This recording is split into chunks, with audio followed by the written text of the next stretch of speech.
to Music City Horror. All right, welcome to episode 21.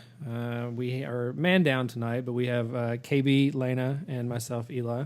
We got to start the show off with we are having to say goodbye to one of our hosts, Kayla, not KB, Kayla.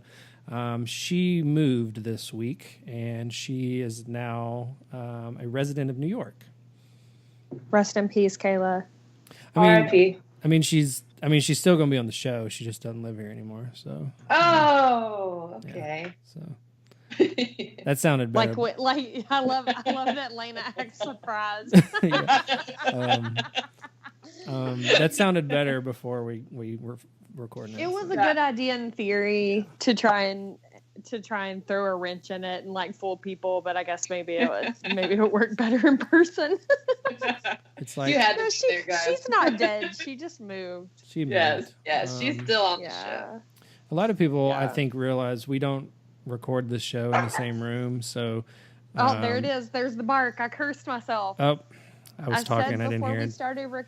I said before we started recording that my dog, hopefully wouldn't bark, and he did. So sorry, guys. My pug is gonna make noises tonight. I apologize. He's standing in for Kayla tonight. So he's the mascot. Yes. Yeah. He's a rascal. Anyways, continue. I don't remember what I was gonna say. That's fun. I think I was gonna say something wrestling related. So it's. I mean, probably. Yeah. But we actually have a lot of streaming stuff coming out in September. And we have some cool stuff coming to the theaters. We're going to have some shout-outs. We have a cool interview coming at the end of the episode we're really excited about. It ties into a movie that just celebrated its 30th anniversary. And, of course, we have Lena's Fun Facts because they're incredible.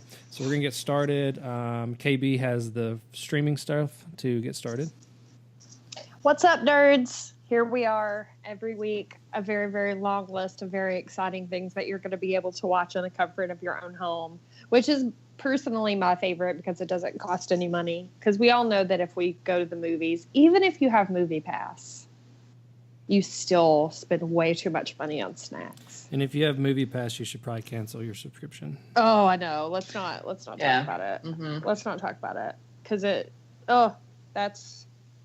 it's a sad day when you get an email saying that you're only going to be able to go to certain movies and then you pull it up and it's just garbage. Yeah. Well, mine, so I was one of those, I canceled mine and then it re-added me like 2 days later. So, okay. So that wasn't like a rumor, like that really happened. I canceled it. I got an email saying it was canceled. And then two or 3 days later, I got an email saying it had automatically renewed, and I went in the app and I was re-signed up, so I had to cancel a second time. But mine got to the point where when I'd go to my local theater, it said no showtimes available, like no matter what. That's weird. Yeah, no matter what movie I picked or what day. The app first. Yeah. So I mean, it was good while it lasted. So they could actually make a horror movie out of that. Like Movie Pass doesn't let you go, and then you get to the theater and. It's kind of like a new version of The Ring. You can only go see like. Oh gosh. Oh man, you can. I think the last two movies that they had available were like The Meg, which was garbage. And apparently some people like that movie, but that's fine. It was like The Meg, and then some movie called Alpha that I don't care about. And Mile 22, and I was like, no, thank you. Didn't Mile 22 have the reigning women's champion in that movie?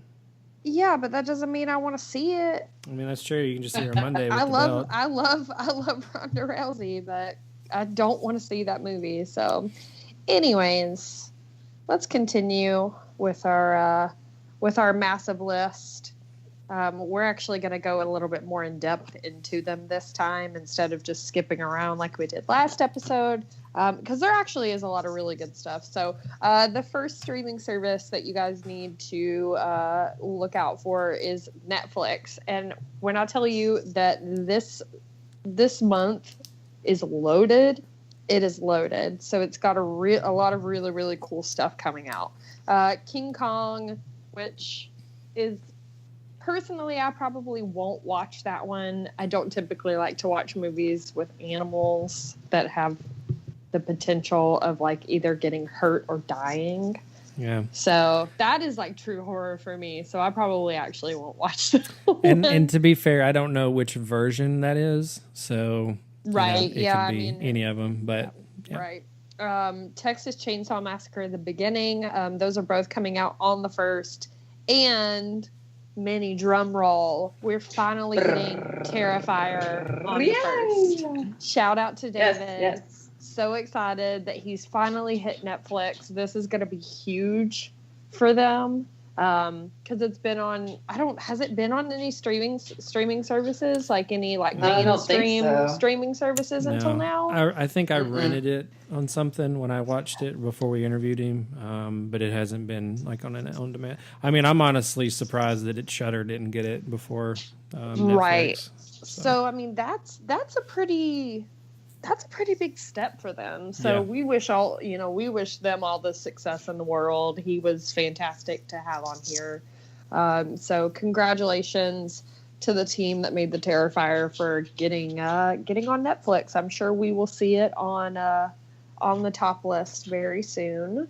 Van Helsing season 2, which I don't know if any of you guys watched it. I haven't touched it. I watched the pilot. It's on Sci-Fi. It's kind of a twist. Van Helsing's a female in this version. Sure. It's like a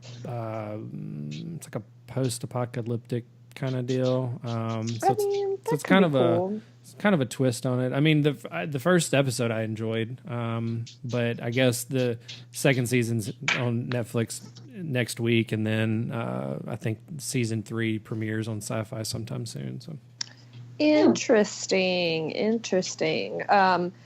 We put this one on the list solely because I think that this movie holds a special place in all of our hearts, even though it's not a horror movie. Scott Pilgrim will finally be on Netflix, so that's a good. Yes. If you don't know what to watch, you just watch Scott Pilgrim. It's making its way onto a horror movie podcast, so clearly we all have a great love for that movie. It was going to get mentioned either way. So anybody that's like trying to be a purist, you probably don't like Scott Pilgrim, which means that we don't trust you. Right. Next up on the list is The Witch, which I know that we are all probably very excited about. We all love that movie. I need to look up and see when Hereditary is out already on digital, right? I think it came out on like home video too. I think it's on like you can buy the DVD and stuff. Yeah, I want to say today maybe. Ooh, exciting! Yeah. So you can watch The Witch and then you can follow it up with Hereditary and then have nightmares for weeks. Yeah, which I'm ready for a podcast about that because I did watch it. So whenever Taylor should get up here too.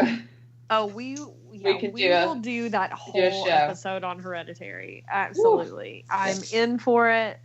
It's been one of my favorite movies so far, probably this year. So we'll get that done. Next up is American Horror Story Cult. The only season that I did not finish. Did anybody watch it? Yeah, I didn't finish it either. I got like 3. I got like 3 into it, and I lost interest. Yeah, that one was kind of a little bit of a miss for me. I'm gonna give it a chance. But I don't know, just the type of story was just not it kind of wasn't my thing. And I'm a huge American Horror Story fan. So we'll see if maybe I can give it another chance. Next up on the list is Maniac, a limited series. It's got Jonah Hill and Emma Stone, which is really, really cool. It's going to be more of a dark comedy. I don't know if it's necessarily going to dive super like far into horror, but this should be a little bit more of like mind horror, maybe not like gore, but it's going to be, I think it'll probably be a little bit stressful, but that's pretty cool that they've got Jonah Hill and Emma Stone on a Netflix series. That's a pretty big step. Yeah. I mean, she's a Oscar winner and Oscar nominee, and he's an Oscar nominee. It's directed by Cary Fukunaga, who did the first season of True Detective, the good season. And he was originally supposed to direct it, and they had some issues, and he got kicked out, and he went on to somebody else.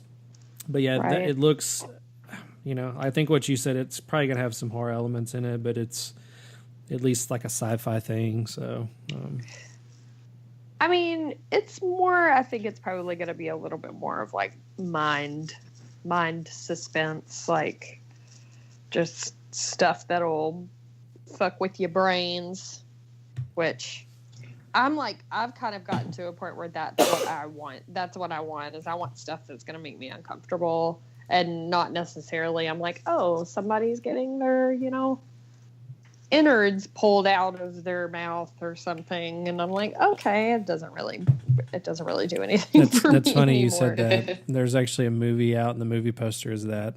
It's like it's like guts coming out of this guy's mouth. I'll have to send it to you. Cool. It's awesome. Sweet. Love guts coming out of mouths. Speaking of guts coming out of mouths, Walking Dead Season 8 will be on Netflix on the 23rd. Why isn't this show dead yet? To be fair, I'll probably pick up Season 8 and watch it just because I love Negan and Jeffrey Dean Morgan. So he's really kind of carrying the series for me right now. I might just casually watch it. And thank you, Eli, for for that. So he just texted me this. Wow. Oh God, that's gross.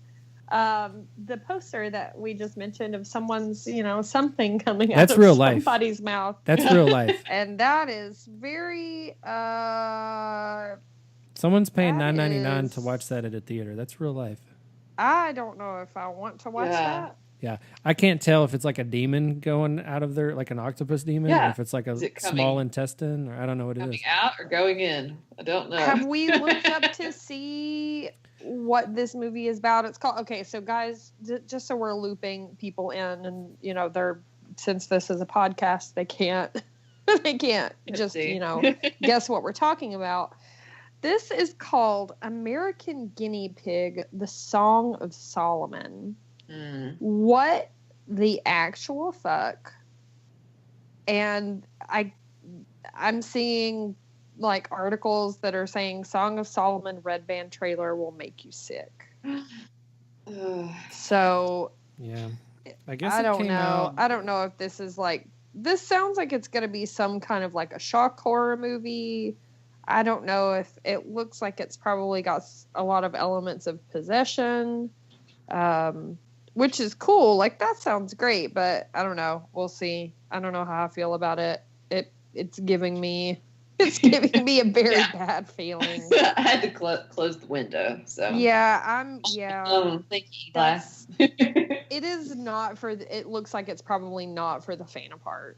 So, a word of caution. I don't even know if I want to look this movie up. But if you guys want to, you're more than welcome to. You sick motherfuckers. Yeah, it's pretty rough. Last one coming to Netflix is called Hold the Dark. I don't know anything about this. But it is on the list, so I'm going to read it. Awesome. I have not really looked up anything about it. Okay. Summoned to a remote Alaskan village to search for the wolves that killed 3 children. Oh, a wolf expert soon finds himself unraveling a harrowing mystery. Listen, right off the bat, guys, Alexander Skarsgård, I'm in. Oh, yep, sign me up. Jeffrey Wright, who is Bernard on Westworld, is in it, so I'm also in for that. But who is a wolf expert? He's a wolfologist. It's no big. He's a wolfologist. You can get a degree in it's like a 2-year program. It's no big. I mean, cool. I can't watch movies about animals. I'm not going to watch it. Yeah. I can't do it. I can't. And it's like about winter, and that makes me sick too. So, I love it so much. Anyways, I'm done with Netflix. Who's All next? right. I am next with stuff coming on Hulu in September, and all of these, most of these are coming out on the 1st. So The first one is the Amityville Horror, which I'm assuming is the Ryan Reynolds version. Bless. We'll watch. Bless. We'll watch. Yes. Love it so much. Hashtag chopping wood. Yes. Oh my gosh. He is like a Greek god in that movie. And he's also terrifying. And let me tell a quick story about this movie, though, because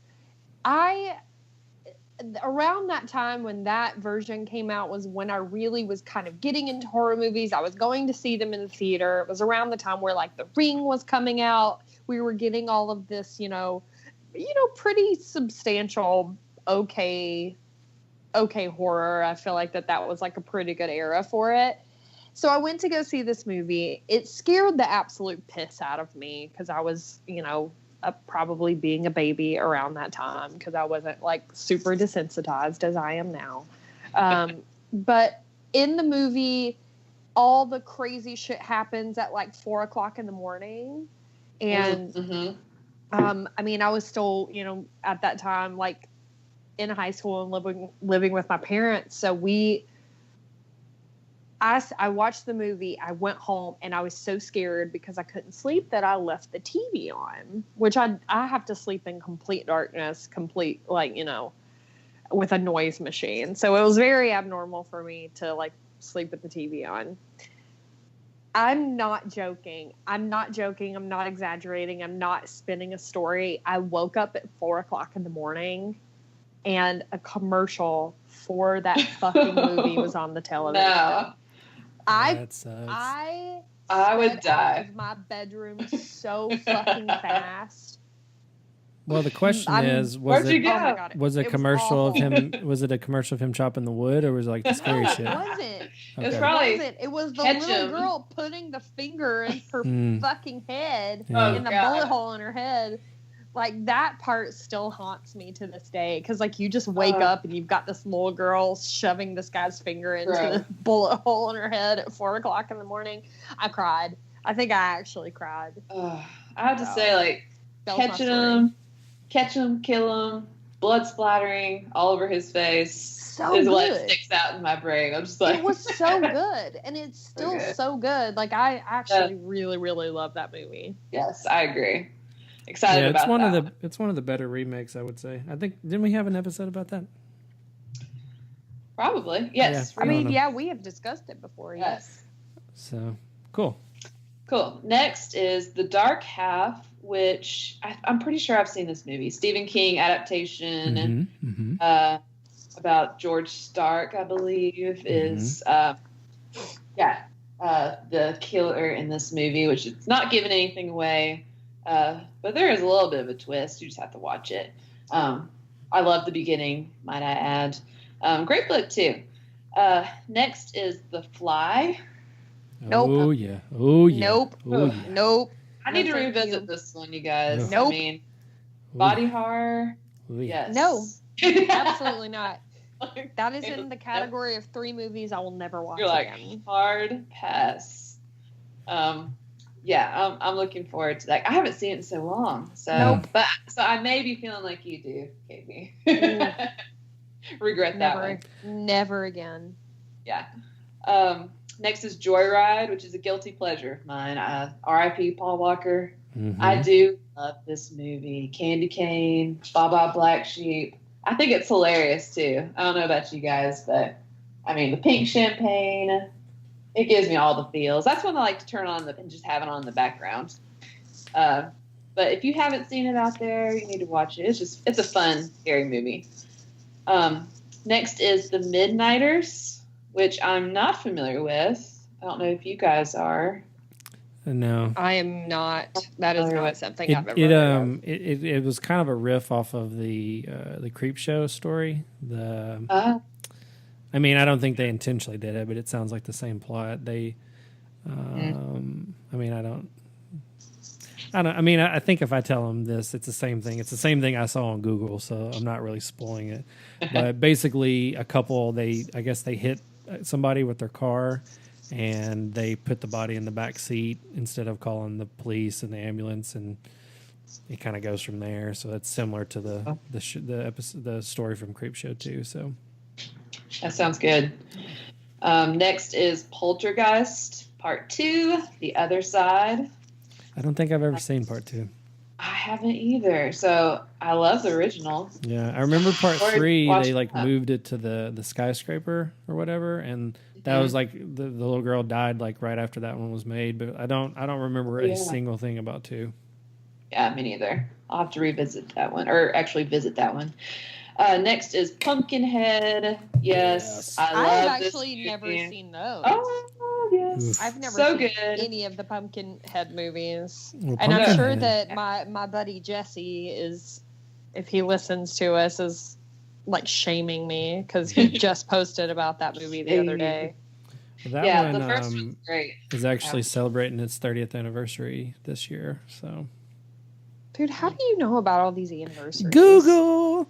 Google. Love a good Google. And then part 2, Miss Linnea Yes. Quigley was in, which we That's of course right. interviewed her. So Yes. So that'll be on there as well. And then on September 4th is Daphne and Velma, that one looks which like a lot I'm of fun. assuming is an Archie thing. Scooby Doo. Wait, Scooby-Doo. Whoa. Wow, Lena. Good job. Very close. Very close. Yeah, so close. Yeah, it's actually a live action, and it's like a prequel, and so it kind of talks about how they got together as friends, and they saw I don't know like a anything about this. Hmm. Live Sounds action, interesting. really? Yeah. yeah. I think it technically came out last year, but I saw it. I saw it at Target. The Blu-ray was available earlier this year, so. But definitely a PG thing. But like they get together and they solve a mystery, and I think it's like a ghost kind of related thing. So looks fun. Yeah.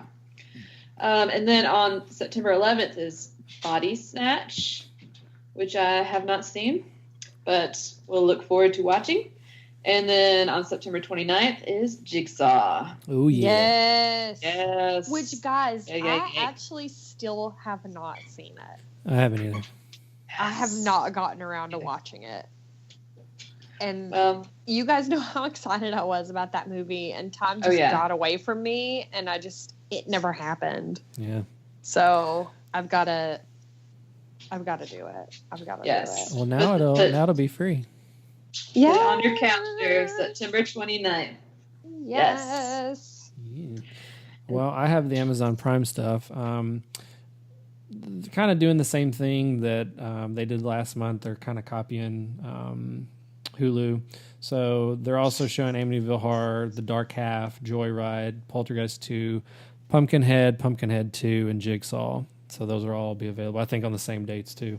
They are also showing Ghostbusters 1 and 2, which are just classics. And then they're also showing Strangers Pray at Night on September 5th. And I know I didn't see that one in the theaters. So I haven't seen that one yet at all. yeah, so next week. I've heard it was good. That one will be available. So not a ton. Amazon had a lot more the last couple months, and this month they're kind of copying what Hulu did. So I mean, they got to do what they got to do, I guess. more money, more problems, you know. So I've got Shudder to round it out. And to be completely honest, the majority of these I've never heard of. Bait 3D. Do you guys know? Let's play Who Knows These Movies. Bait 3D. The Eye 2. Nurse 3D. I have heard of that one. Dan Curtis's Dracula. I've not heard of that Who one. is Dan Curtis? I'm not I sure. I want to mysterious. say it's British because I think that aired in the UK, so I think he's a UK director. Well, cool. Yeah. I'll give him a chance. Dead of Night. That is also Dan Curtis. Sorry. Oh, really? That's like an anthology, so that one Oh. I think that's it could be cool. Interesting. Old Boy, which I actually did start, and it is, I believe, a Korean film. Mm-hmm. It was really interesting, and I just never got around to watching it. I have trouble actually paying attention to subtitles, even though if anybody knows anything about me, I am a fanatic of all things South Korean. So like K-pop I can for usually, life.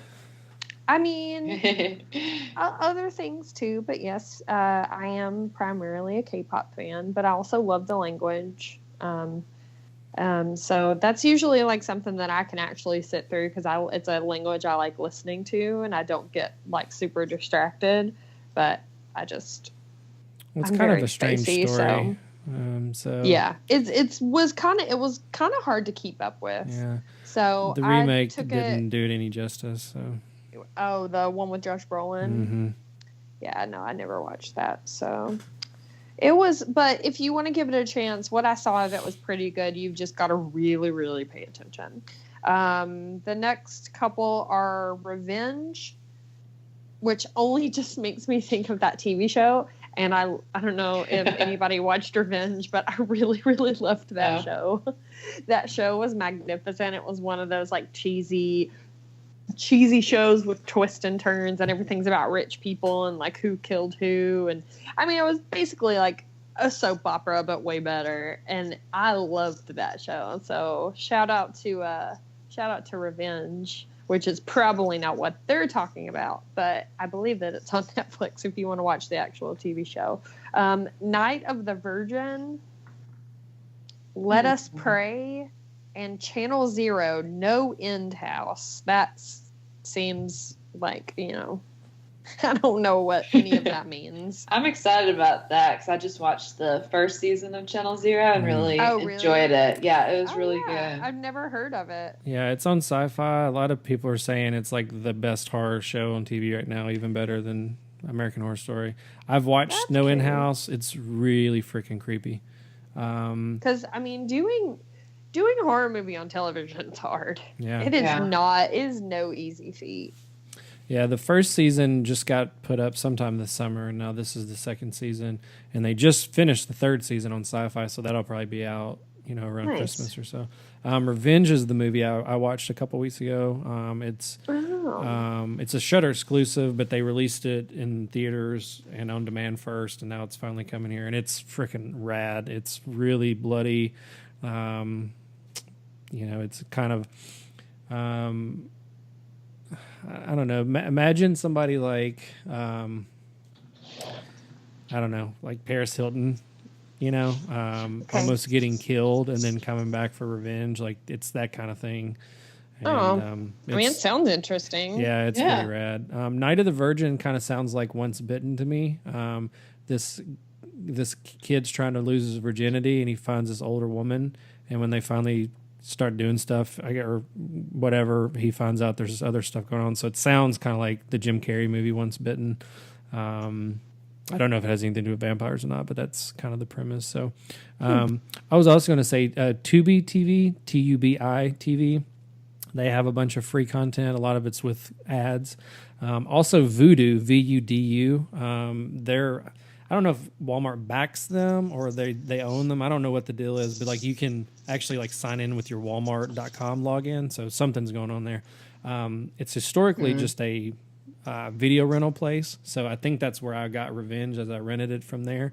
But they show a lot of free movies with ads, and the stuff's going away. I think by the time this airs, it'll have already gone. But like the first 5 Nightmare on Elm Streets were there.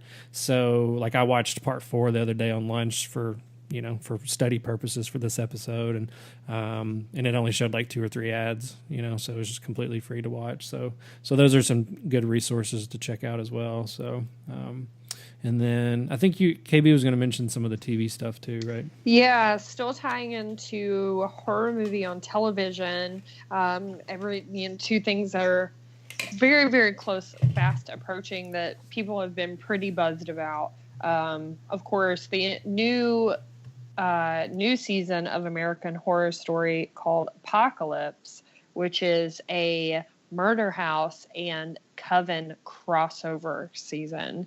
So I will be excited about this one. I know that I said earlier that I wasn't really into cult, but that doesn't, with American Horror Story, you can't like say that you weren't into one season, so you're not going to be into the next season because the story's never the same. So this one should be really good because, Murder House was the inaugural season, the inaugural story, and then Coven was probably their most popular season. I mean, even more popular than Hotel, and that had, you know, fucking Queen of the World Lady Gaga in it. So, you know, that's going to pull, I think, a lot of people back into the franchise. Evan Peters is resuming his, you know, his role of Tate, which was like probably his most popular role. So I'm jazzed about it. I will watch it. Nashville people, I know that Tribe on Church Street will be screening the show every week, so I think that that's probably where I'll end up watching it. I love fun. Tribe. That is like one of my favorite bars, so I always watch Drag Race there. So I was there last night, and they're showing Apocalypse, so I think I might actually go there maybe once a week and watch it. So should be fun. And then, you know, we recently got the Purge movie. We will have our Purge 10 episode series on September 4th. And American Horror Story was on September 12th. Sorry to mention that. But this Purge series we've mentioned before should be really, really interesting. It's going to kind of bridge some gaps and some stories. So we'll see what happens. Yeah, that's all I got. Sounds pretty exciting. Like we've been mentioning, you know, a lot of the year is kind of the driest spell. You know, there's some gems that pop up periodically, but, you know, late August through Halloween is really when stuff gets popping. So we're going to have a lot of content from now until... These are a couple of heavy hitters, so... I do want to bring some stuff on TV. I do want to throw out there that y'all might have seen this on Instagram. Bloody Disgusting announced that the new Nickelodeon streaming service, Nick Splat, which I haven't heard of yet, which I definitely want, is streaming all the Are You Afraid of the Darks. Yep. Ooh. That is life-changing right there. Ooh. I've been waiting for that. Yes. That's amazing. That's super cool. That's exciting. I think we're gonna do. Well, we originally were gonna do it tonight, but we changed it, and you'll see later. But I think we're gonna do like a PG Halloween episode, or like a kids Halloween episode, and that's definitely gonna be a part of it. That show and favorite episodes and stuff like that. So, but yeah, so I think we're to the point. We're gonna do Lena's fun facts. Starting to become a highlight of the show. So here in a second, we'll get to her. Facts of the week. All right, Miss Lena, take it away. All right, guys. Today's fun facts are about our favorite Christmas sweater-wearing, butter knife wielding, spring-wielded slasher, Frederick Charles Krueger, also known as Freddy Krueger. Yeah. Yes. Hey, he's the man. He is the man. Love him so much. He's so funny. He'd just be like the coolest uncle, wouldn't he? Well, we'll start with my first facts. Robert Englund, who we all know is our beloved Freddy, he actually cut himself the first time that he tried on the Freddy glove. How crazy is that? That's I don't know if that's a good or a bad omen, but that's funny. Next, New Line Cinema was saved from bankruptcy by the success of the first film. It was jokingly nicknamed the house that Freddy built. Yep. Which, yeah, I think they still play around with that name, which is funny.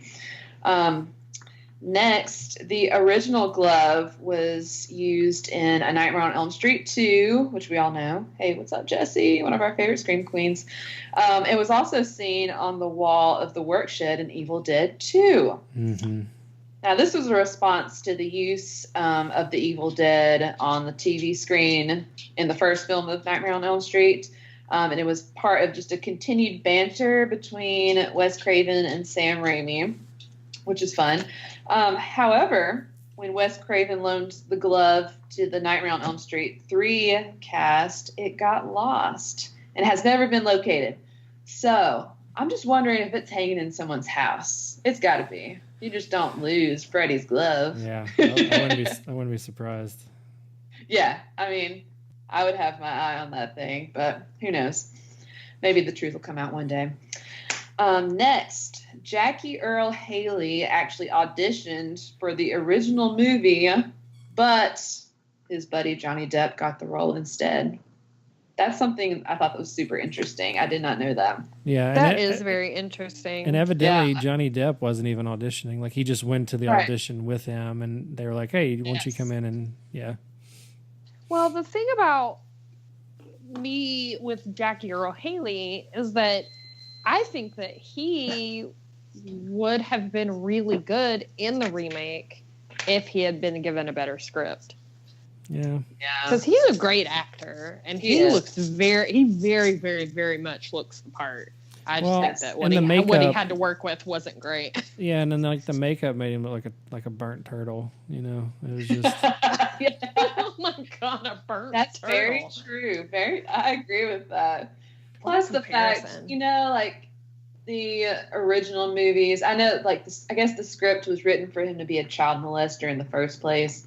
But then they just made it like he was a child abductor, killer. And then they went back to child molester for the Jackie Earle Haley version. And I was just like, come on. I don't know.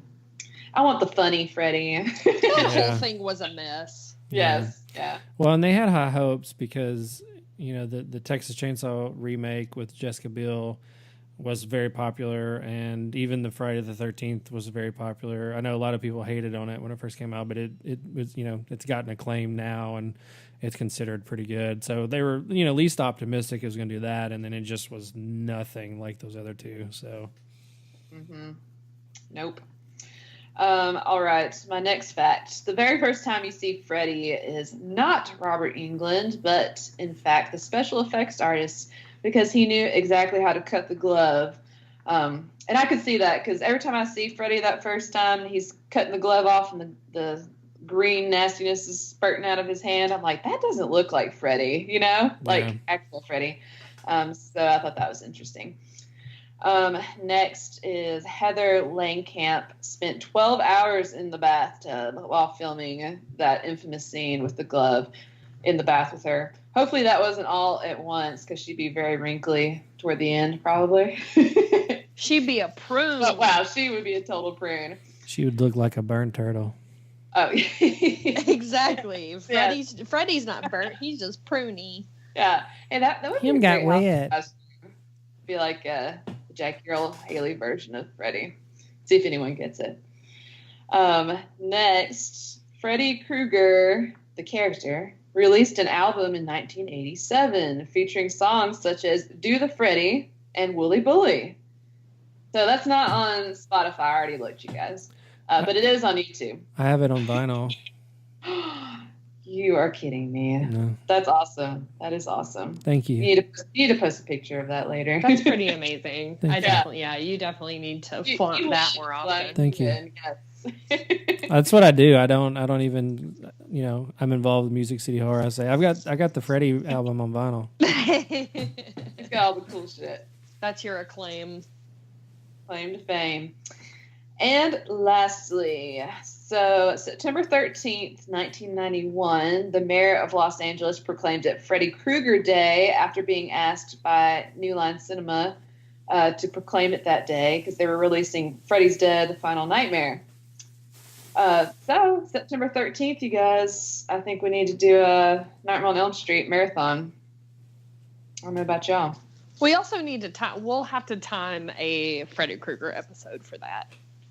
Yes, that's actually a great idea. Maybe we'll just talk about every year. We'll just talk about one Freddy movie. I like that idea. That's all I got tonight for y'all. Beautiful. An A+ job as usual. Thank you. I think what Kayla always says is that your facts are probably like her favorite part of the show, and I think it's my favorite part of the show as well.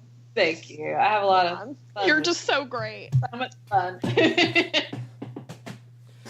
Well, I was going to do, I totally forgot to mention this earlier. There's some stuff coming out at the theaters next month. I didn't mention that, did I? We skipped that. We did. Cool. So The Nun is probably the big one. Comes out September 7th. There's also one called Cold Skin. I don't know much about it. What is that? Yeah, also comes out the 7th. I'm pretty excited about this one. It's The Predator. Comes out on the 14th. Ooh, yes. I'm Shane on the Black. fence about that one. I think it's going to be pretty good. I'm on the fence. I think it's gonna be pretty good. Wasn't really feeling the previews so far, so... Yeah. I would ignore those. I think they're going to be good. I mean, it's the writers of the Monster Squad, so they can have all my money. Ooh, yes. When Take my money. Is Suspiria this month? That's actually, I think, after Halloween. I think it's in November. But guys, let's talk about that trailer. Yeah. Oh my god. That trailer, like Chills. I am bought in now. Yeah, me too. 100% bought in. That trailer, guys, listening, if you have not watched the full-length Suspiria trailer, you will be blown away. It is just so beautiful. It doesn't give anything away. It's terrifying. I think this new one they just released is a lot better. excited. The first one was kind of how I felt, is how you felt about Predator. I was like, ugh. My biggest thing is that it looked like a 70s film. And it's not even like, a lot of people are bashing it for like, why aren't you doing the same kind of color schemes and all that? And I mean, I don't know why you'd want to try to copy that anyway. I'm sorry, but fuck people like that. That's so stupid. But it's like, it just almost looked like they were still trying to make it like a 70s, like a period thing. So that kind of put me off a little bit. This new one is just like crazy town. Even though I think we're going to have to see Dakota Johnson dance. I mean, I don't really care about her. I know Kayla doesn't like Dakota Johnson, and that's why like she's not super bought into it. But I know that once she saw the trailer, she said that she was excited after seeing the trailer. So I think it's gonna be good. I think it's gonna be kind of like It. You know, a lot of people were worried about following the classic think so too. and someone filling Pennywise's shoes, and you know, the same thing. Suspiria for some people that's like a Mount Rushmore type of deal. You know, and I so far I think they're going in a different direction. So I think it's freaking looks really good. Mm-hmm. I'm pretty stoked about it. Yeah. The final one is House with Clocks in the Walls, which is Eli Roth. It's going to be more of a kid's film, but it's going to be kind of spooky, kind of like a haunted house thing. That comes out on the 21st. So a lot of stuff happening in September on streaming, on just, you know, television, and also in the movie theaters. So so thank you. Lots of fun stuff. Thank you for the fun facts, Elena. So tonight, our episode, we are interviewing Nick Benson, Blake Best, and Mick Strawn.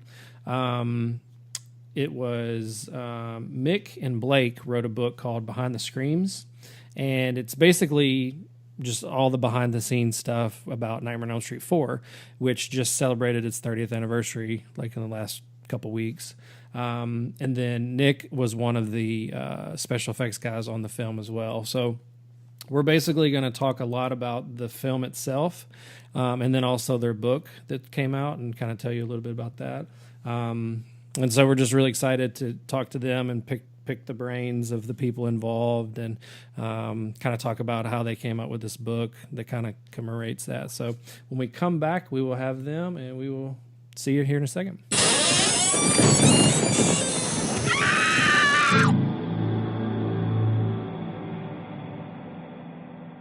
All right, so tonight's episode is pretty cool.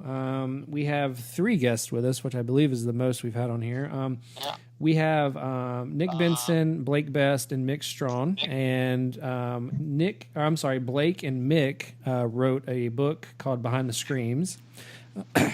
Excuse me. And they're going to give us some details about that, the new, you know, where we can find it, all that kind of stuff. Nick and Mick actually both worked on Nightmare on Elm Street 4. So we're going to be able to dive into some of the behind-the-scenes secrets and, you know, working with Robert Englund and, you know, all that kind of stuff. So, gentlemen, welcome to the show. Hello. Thank you. All right, so this first question is kind of a softball. So obviously Mick and Nick, y'all worked on this movie together, but how did everyone meet and also get involved with the book? I'll let Blake take that one. Let's let Blake take that one. Well, look at Nick. He's always a gentleman. That's something you'll learn about him if you haven't figured it out already. Not only will he scare the shit out of you with his special effects and leave an image burned into your brain, but he'll also be one of the most soft-spoken, kind people you'll ever meet. So he's always the those are my favorite kind of people. Yeah, he surprised me. I wasn't expecting that. As he can attest, and I'm sure others can, I've met some people in the business where it's kind of not like that sometimes, but it was a pleasant surprise. And meeting him and getting to, be able to be his friend and kind of connect and work together. But what happened was, that's always how you start these things. What happened was, back in my day. Yeah, there you go. Mick approached me in December, and he called me up really late because he forgets his time is like an hour or two before behind mine. So he calls me and it's almost 11 o'clock at night. I'm in bed, and he says, "Hey," and I'm like, "Hey." He's like, "So what do you think about doing a book on Nightmare on Elm Street 4?" And I said, "I've been thinking about doing one myself for the longest time, but I think it's a great idea. The 30th anniversary is coming up this year, August 19th. And he was like, "So what do you think about writing a book with me?" And for whatever reason, there was no hesitation. I said yes. I mean, I don't know why. I think it was because I was excited. I think it was because I was really tired. I think it was because I had spent the better part of a year and a half talking Freddy Krueger, and I wasn't quite ready to let him go yet.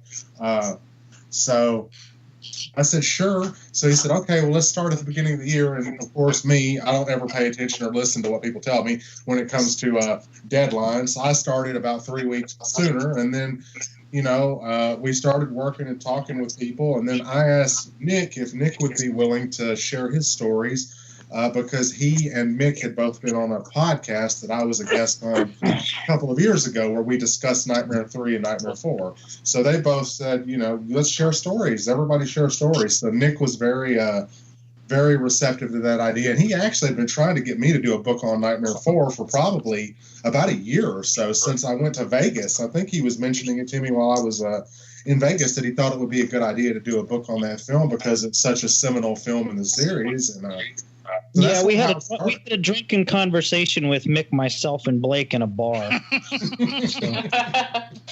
about that. Yeah. If I recall correctly, while signing Blake's glove. I was going to say it was right there. The glove was in front of us. Yeah, I have a couple of prop gloves that were modeled after stuff from the film. So of course, my inner fanboy, them being friends and me still being new to their circle, I was eager to bring something for them to sign, but it was quite a trade-off, actually. They signed my glove, and I came home with a torso. And that's not supposed to be as scary as it sounds. But it's now imagine going through the airport with that. Yeah, there you go. Getting out of the elevator of the El Cortez Hotel was the bigger problem. I get in the elevator with this torso because Nick gives it to me in a white plastic bag, which is how you give people a body part. It's in a white bag, So I get in there. Exactly. You haven't figured that out yet? Yeah. So he gives it to me, and I get in the elevator, and there's a lady in there, your cleaning lady with her supplies, taking the elevator up, and I've got it, and then she looks over at me, and I smile at her, and just as I go to open the door, because it's off, my floor, the torso falls out of the bag a little, so all she could see is this bloody, flesh-colored thing in this bag, and I don't know why I did it. I have no idea. I guess it's because I just wasn't thinking. I opened the door to step out. I turned back and said, "Have a good day," and then walked out. I'm sure I ruined her fucking life, by doing that. But, because that's not what a serial killer would say at all. Well, what goes on in Vegas stays in Vegas, including body parts. Right. She'll never forget that moment, though. Yeah. I'm sure. Well, what he's not telling you is that security showed up in his room 10 minutes later. Well, the truth of that is, I went to go have dinner with Nick and his lovely wife at a restaurant, and security that was supposed to be guarding us came up and started asking for autographs and pictures. So I was like, well, I don't know how effective security is going to be this evening, That's awesome. Now, Blake, you've written some other books on Freddy and the Nightmare on Elm Street universe. Can you tell us about how you got into being in Freddy's world? Oh, you found out about the other book. I'm so sorry. What happened was, again, there we go with that. When I was really young, home was kind of a really scary place for me, so I sort of dived into horror because I thought that it would be interesting because I was kind of living somewhat of a spectacle life at home and wanted to kind of get out of that and look at horror stuff. So I started with, Edgar Allan Poe, and then I worked my way up to Stephen King. I did some R.L. Stein, Dean Koontz, and then when I was older, Bret Easton Ellis and some of the others. And I just decided, after a career in the music business, I retired from that in 2013, and I decided to just write full time. By that point, I had already been published a couple of times, and for short stories and essays, and I decided to go ahead and tackle a book project. A friend of mine, Andy Mangels, wrote the original Nightmares on Elm Street comic book series in the early 90s, and he had some notes, so I talked to him, and he provided me with his notes. So I took his notes of these names, and my idea was to create an origin novel for Freddy, because throughout each of the films, as Mick and Nick both can attest, you get bits and pieces of his origin, but you don't get a really whole, concise, complete story of it. And I wanted to change that, and I started with the original 20 kids that he murdered before being murdered by the parents of Springwood. So I started from his birth, when he was, born a breech birth, the product of a rape, at a Hathaway house, which was later renamed Weston Hills. That was the one that showed up in Nightmare 3. That was the institution for the kids and for people that were having trouble, adjusting to life and all that. And it was an asylum for the criminally insane. So I started with that and then worked my way up to all of his murders, his marriage, the birth of his daughter, and then his murder at the hands of the parents in 1971. So I started with that and then just completed it, and the book ends with Thompson calling in the murder. He set the place on fire, the boiler room. He looks at his wife, and I'll try not to curse too much, but he looks at her. She's got the glove in her hand, and he says, "Get rid of that effing thing." And that's sort of how the book ends, is with him calling in this fire, having made an understanding amongst everyone there. We're not going to talk about this. We've become what we hated most. We became murderers in order to stop the murder of our children. So we have essentially become what he was, more or less. And that's sort of how the book ends. So that was my first foray into the world of Nightmare on Elm Street. And I had a lot of support from Mick and from Nick both. They both championed this book ridiculously. They stood behind me when it caused a little bit of a buzz and a little bit of controversy among Nightmare fans. They stood behind me, and they both thought it was well done, and it could be canonical. So that was good enough for me, and I think that's probably what helped me get my later job working with Mick. Was that book. So Nice.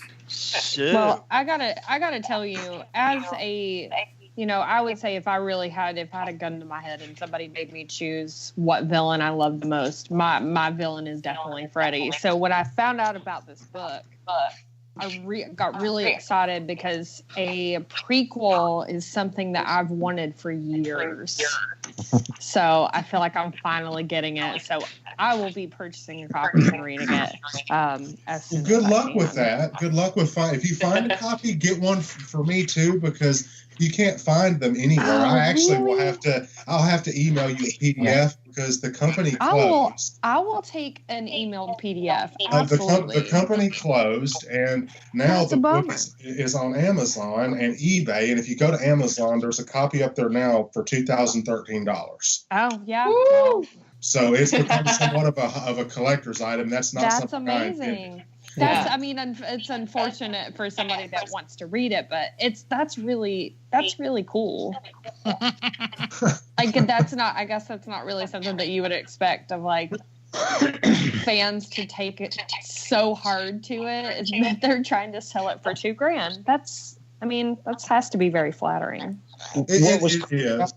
In my opinion, what was cool about that was there was so many naysayers in the beginning with Blake. They sort of crucified him in a lot of ways, and I I really tried to help him out. I know Mick tried to help him out, and it's kind of poetic justice to look at that today and see that thing for sale for so much money. Huh. And you know what I mean. It's poetic. Yep. So. Right. I can't even imagine. And I hate man, fans have to be so elitist. It drives me crazy, but that's a different conversation.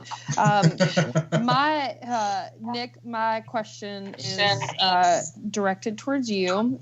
You worked on Nightmare on Elm Street 4 with these guys, but you're also a name from The Blob and Tremors, two very well known movies, and kind of coveted movies in the horror community.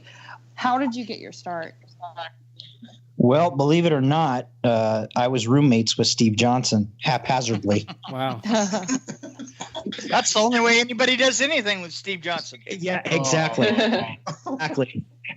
Really what happened was I was in a band, and I was in a very theatrical band in those days. And I was doing a lot of weird stuff with my music and everything else, and wound up roommates with Steve. And one day, I don't know what it was. I don't remember what Steve was taking, but I remember a very sort of wasted conversation of him saying something to the effect of, "Hey, how'd you like to come make Rubber Monsters?" And I just basically said, "Of course." So that's what started. Right, exactly. Who wouldn't say yes to that? Yeah, it was kind of funny because it's like I'm playing music, and every other idiot in LA wanted to be a musician at that time. And, we had a following and everything, but, this is Steve Johnson asking me, "Hey, do you want to come make Rubber Monsters?" And yeah, what are you going to say? Of course the answer is yes. I would do that right now. So that's kind of where it all started. It started there. I worked on a couple movies with Steve, and then I met Screaming Mad George, and he and I artistically, musically, everything, we just clicked. He and I were very kindred spirits, and I went to work almost exclusively for George for quite a time. And then popped off and did a couple side projects like The Blob and Tremors, because I started to get pretty well known for my fiberglass work and fabrication abilities. So, yeah, I wish we had time to talk about The Blob. We had some of our episodes we do. They're called Retro Rewinds, and we just talk about an old movie. So we talked about The Blob on our last episode for the 30th anniversary, and that's what I was trying to tell them, is that a lot of those effects was actually fiberglass, so it looks like liquidy and stuff, but it's actually not. It was fiberglass. So maybe sometime in the future we can revisit some of that stuff. We had a kind of a bonus question, but this applies to you and Mick, if y'all both know. What was it? What's it like working with Screaming Mad George? I mean, he's obviously a legend, especially in the 80s community. Do you have a couple sentences to sum that up? Well, wait a minute, because Nick can give you the working with him, and I'll give you the working with him as I'm coordinating everything, and Screaming Mad George is there, because they're two entirely different questions. Yes. Well, it sounds like, Nick, I guess you were saying you're kind of like kindred spirits and that kind of thing. So, but yeah, I mean, again, he, especially in the realm of special effects, he's one of the big names. So what's your 2-second review of working with him? Oh, me? Both, if you've got an opinion. Go, Nick, you go first. Okay. So working in the depths with George. I mean, I say that we're kindred spirits because really we were artistically that. But I got to tell you, George doesn't shut off. His brain is constantly thinking and rethinking things, and he's probably 5 steps ahead of you. So sometimes when he blurts something out, because that's what he'll do, he'll just blurt something out, and he's thinking about something 5 steps ahead, and you're like still on, square 3. So for George, I mean, I'm the same way. I think I overthink a lot of things, I'll say. I'm not as vocal as George is, but George is constantly thinking and just revamping things, even on the fly. And sometimes it's very hard to keep up with him. But I was able to do that for a while. And there are times that it got really challenging. But he is actually really fun to work with, and he taught me a lot. So, and he trusted me with a lot. I did society with him, so he got really in the has depth. a specific vision. Yeah. Yes. Oh man. Yes. He is a surrealist through and through. Yeah. And it is. It's No, a lot. that is so it's true. like somehow beautiful, but also just absolutely repulsive. Well, yeah, it's disturbing. Imagine this. Now, I'm the production designer, and we would sit in the office, and I swear to God this is true. We would sit in the office, and I drew the short straw, and I mean that, because we sat around, and Rachel and Karen and Peter and we're sitting around and going, okay, well, who's going to have to go down and deal with Screaming Mad George and find out what we need to do and what the schedule is? And nobody wanted to talk to him because it was an effort. It was an incredible amount of effort. So we sit there, and I think that they've written it because I kept drawing the short straw. And I would show up down at the shop, and here's the thing. I didn't understand what was going on because the concept, I knew the concept of the storyboard, but how he was going to do it, and there's another factor here is at no time did you see anything all pulled together, right? Until we were on the set. Mm-hmm. And so I'm trying to get a concept of what I have to give for the art department and for the mechanical effects department and for the sets and for the camera and stuff. I am the one that's trying to pull that information together. And I come into a room and Screaming Mad George is going around going, yeah, and this is a wing, and he holds up a piece of fiberglass that is not cut out or anything like that. And I go, okay, that's a wing now. Where does that go, and how does it attach to the body? Well, the body is actually a piece of silk, and then this is an arm that breaks back, and it's connected to this and this and this. And he's standing and he's putting pieces like saying, well, here, one of his assistants here, hold this over here, and then this is going to be coming like this, and that's going to go like that.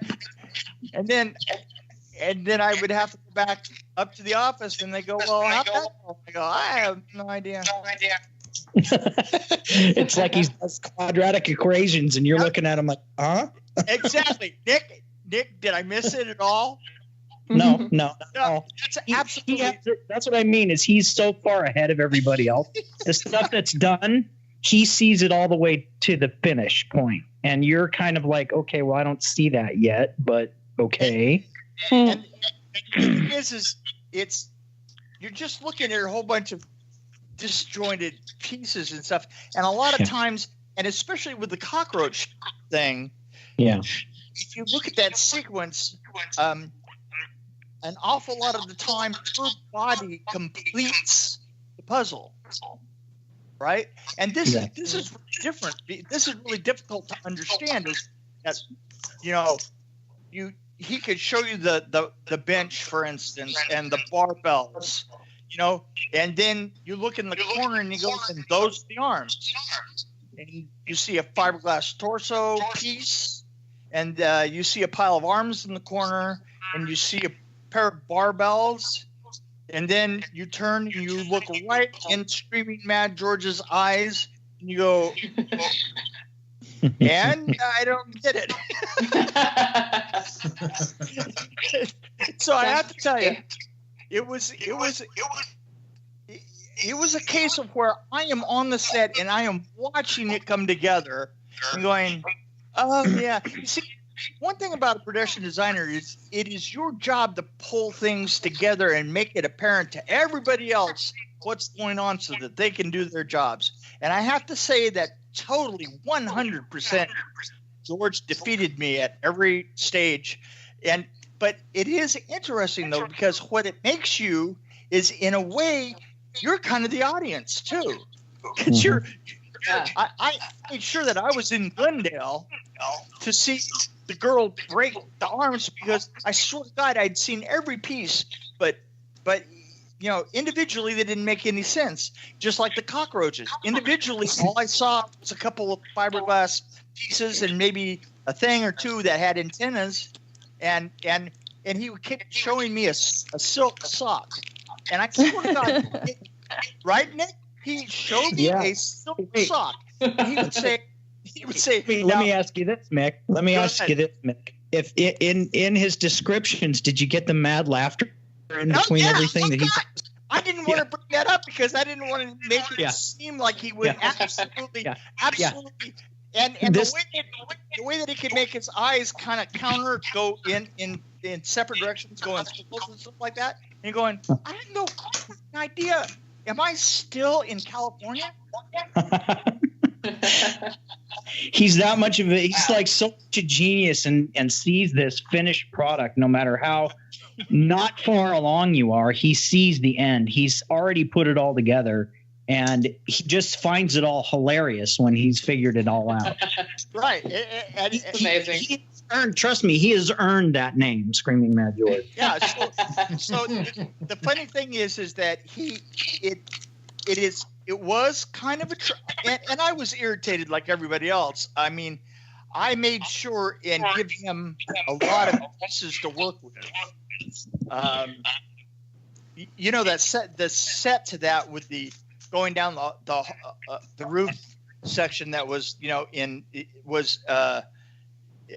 40 feet high at one end, and it was 6 feet high at the other. And it was just this set of trusses, and it was 80 feet long. And we're trying to get her to run from one end to the other. And George and I are trying to explain to the DP how the camera's going to have to go up at an angle in order to work. He never understood it. But the thing is I am so rarely in a situation where I am a passenger, where I'm watching it come together, at the same, and not understanding where it's going. Because when we reach the trap itself, and I had to put the goo, I made the goo, and that has an incredibly funny story that's in the book about the making of the goo. Yes, the methyl cellulose. Yeah, super slime. Yeah, yummy. Yes, I had a guy that was mixing super slime at 2 o'clock in the morning because we had just gotten it in that night. We had just gotten a 50-gallon barrel, and we were going to use it in the morning, and it was all clear. And this is super slime. Super slime is a very strange thing. It has absolutely no surface tension. And surface tension is the thing that makes liquids actually act like liquids. Without surface tension, you have no idea what's going on. The application of energy to something that doesn't have a surface tension will make it go absolutely anywhere. And I only know that now. From the point of view of I had somebody was holding a drill motor with a big paddle on it, and I put the coloring in there in this 50-gallon barrel. We'd taken the lid off, and I said, well, go ahead and mix it up. That should be enough color, but we'll adjust as we go. And I got to get back and finish these drawings in my office. I go back to my office. I'm sitting in my office for about 15 minutes, and all of a sudden I yell, Mick, help me. And I run I run into this room, and I come around the corner, and it kind of, all I can say is it looked like the Blob 3 years before the Blob came out. The entire contents, because of the application of energy, the paddle moving around and the drill, the application of that energy made that, beans as the screw of the drill goes up like this. That application of energy without, surface tension made all the contents inside of that 50-gallon barrel crawl up the drill and envelope. Whoa. He almost drowned, for fuck's sake. Up to his chin, his chest, his back, completely around his arms was just a bubble, exactly like the Blob. That is so funny. Writing this, listening to him tell this story, and I couldn't help it. My natural personality, when somebody tells me something like that, is my first response, and it's in the book, was, damn it, Mick, you can't fucking let that stuff happen. You cannot let your workers get eaten by the effects on the set. Who the hell's going to build the effects if they die, And the thing is here's the other problem is this slime was incredibly expensive, and I had to spend the rest of the night scraping the guy down. Oh my god! Back in the barrel. It was ew. Yeah, it was like the ew that keeps on giving. But I'll tell you a couple of things that you don't know about that set, about the crew set, is we actually shot that. Do you know where you see Freddy's eye looking in on the set? Mm-hmm. And you think that that's a blue screen, right? Mm-hmm. It's not. We literally use rear screen projection, which is the same technology from 1920s that they would have used in all kinds of different things. We literally took pictures that we had used, film that we had used over on the Breaking of the Arms with Freddy in that room, and played them back in real time as we were doing the bug stuff, so that his eye would be looking in there all that time. Mm-hmm. Wow. Literally, when the film is done developing, it's completely done. The eye is there, the cockroach is there, the set is there. It's all put together. I hope people are taking notes. Oh, well, you know what you might do is, instead of taking notes, there's a book about it. Just buy the book. Buy the book. Yeah, exactly. Absolutely. There you go. I mean, You don't yes, have to it's worry in about the writing book. anything. It's already there for you. I'm telling you, this book is going to be one hell of a ride. It's like the Disneyland from hell, okay? I kid you not. That's my kind of tagline. I like it. Yeah. I tracked down 36 people from the film, and Blake kind of concentrated on the makeup effects, and I concentrated on the mechanical effects and carpenters and camera people and the music people, and I went after the first AG, the people in the front office, the carpenters, the set dressers, prop people. It's the whole book is really a well-represented. The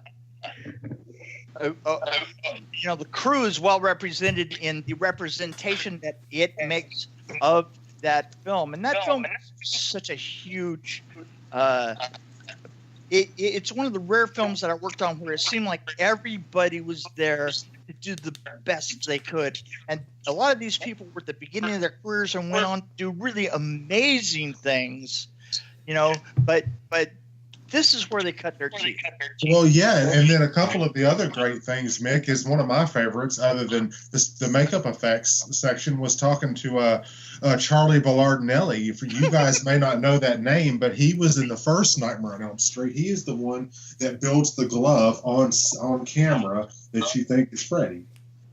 He's building all the glove, putting it together and taking it apart. Nice. So, yeah. So he was with it through the very beginning, since the very first very first Nightmare on Elm Street. So you get a lot of that stuff, and then you get, like Mick said, a lot of people that went on to do.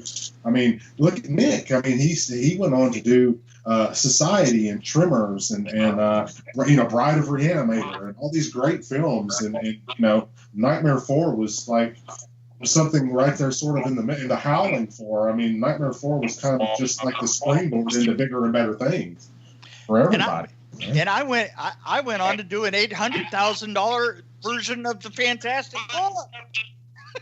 That's so funny. Well, speaking, since we're talking about Nightmare 4 being the success that it was one of the highest, was the highest grossing movie of the entire series until Jason versus Freddy. But we wanted to actually talk really quickly about some of the kills and what our favorite kills is. So my favorite kill, of course, is the invisible Freddy fight. It's silly, but somehow it just makes sense. In the realm of Freddy is just that camp. It was so funny to just all of a sudden have that judo studio. I had a great interview with Andres, and I gave him credit for being everything short of the cameraman. He did his own stunts. He did his own effect. It was very, very believable. Did it all. That's talent. It was very, very believable. But I mean, when you read the book, that sequence originally was going to be markedly different than what it turned out to be. I'm not going to give too much away because hint, buy the book, to get the full story. But there was a lot more involved there. And then Mick, there's a great story during that sequence. I don't know if you want to get into it, but there was somebody that was like the wrangling pin for the extras too. I saw. Here's what I'll tell you that little story because that was pretty funny. Is we used to use that particular set because I had all those platforms in it. We used to just set the extras over there and they'd hang out there all day long. And one day I happened to walk up behind one of those curtains, and the extras are one at a time. They're doing imitations of the crew and of the other actresses and of like Bob Che and all the rest of that. And I'm just kind of watching from behind the curtains, and all of a sudden somebody goes, "Hey, I can do Mick." And I was God. Holy shit! And he gets back there, and he gets back, and he kind of like does the same thing that I was always known for. Was he would lean before he would start walking. He would lean into it, and then he would start walking. It's kind of like this kind of a super determined Groucho Marx thing. And he goes, and he leans into it, and he walks through the middle, and he stomps, and he stomps his feet and stands in one place, and he goes, "Okay, I need 7 of those things up there, and 3 of them over here. I need 7 to get over there, and 5 to do this down here, and get it. I need it done right now, and I'll be back over here." And he stomps off the stage, and as he's stomping off the stage, he walks right past me. I sort of looked him in the eye, and kind of like fast, keeps going. So, good time had ball. That's amazing. Yeah, I actually wanted to ask about the one step face Sheila kill because that's actually my favorite. Yeah, that sucks.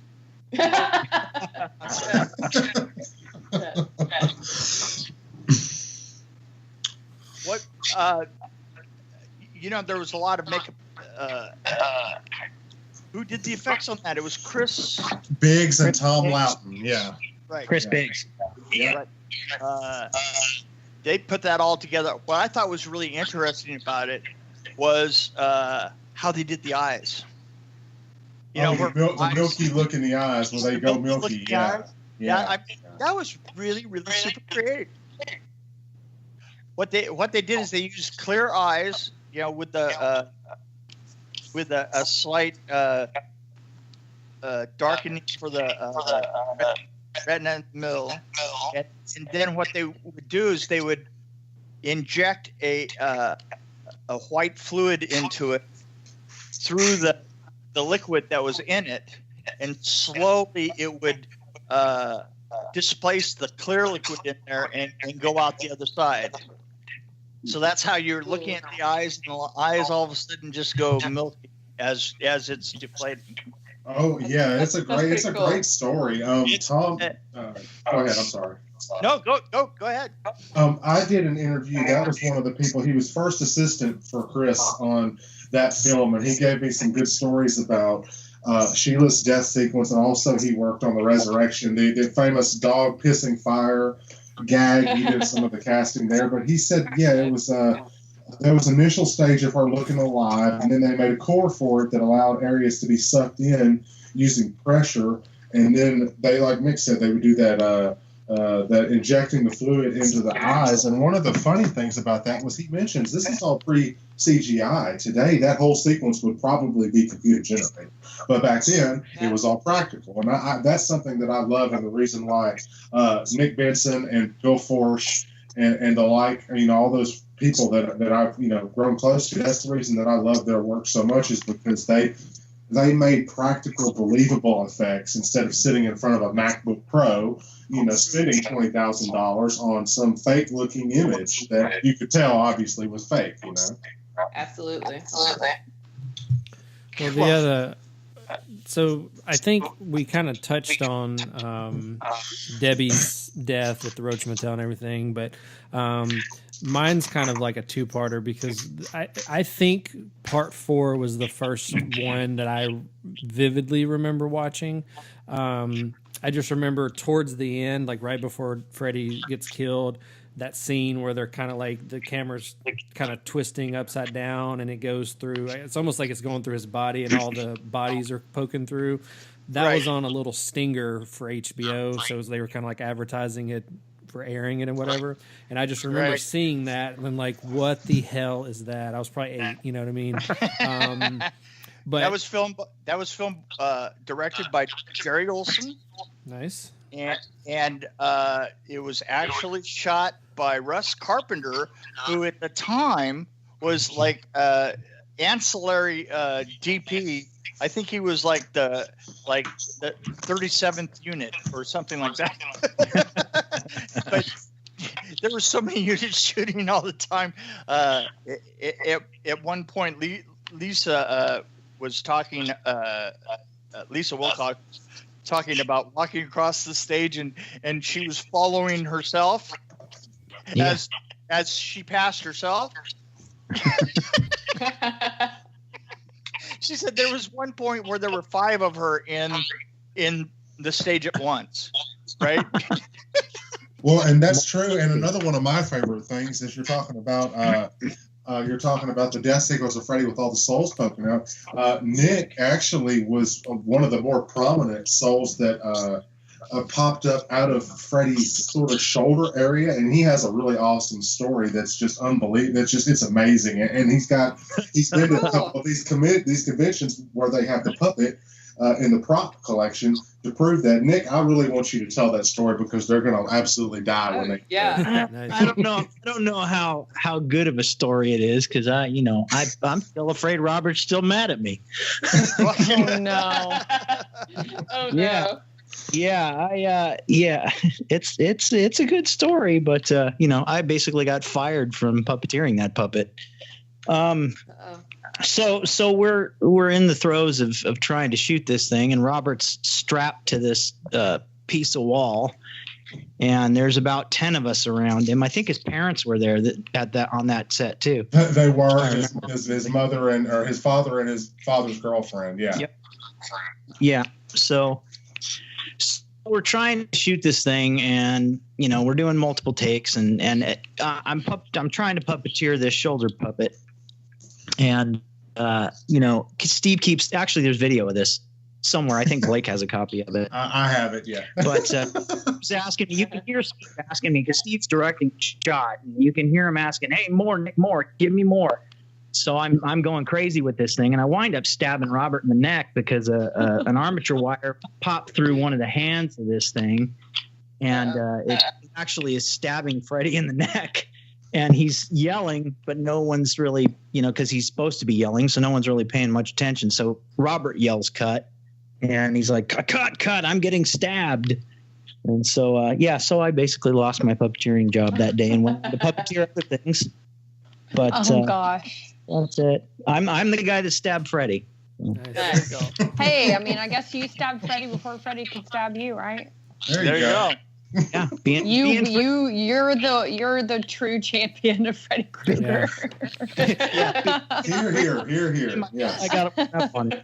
We that got was to interview Linnea Quigley, and she kind of told us about that sequence, busting through the thing. Now she was on the big model though, right? Yeah. Like the 25 version or whatever. Yeah. The one that lost control and nearly killed someone. That's what she said. See, and part of that goes back to the fact that we were filming everywhere. We were filming beach sequence in Long Beach. We were filming in the Rialto Theater, which is in Pasadena. We were filming the where Alice is sucked into the theater. We're filming that up in Highland in Hollywood. The Craven, yeah, exactly. The Craven was down in Culver City. Of course, the junkyard.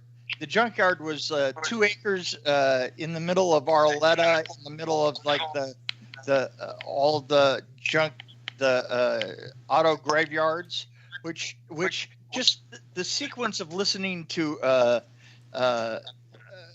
Peter Chesney and me talk about my design of and his design of of all the mechanical work that was involved in the junkyard is worth the price of admission all by itself.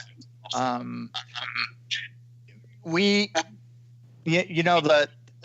the way out to the sets on the stage that are in Saugus up in Canyon Country. We were all over the place.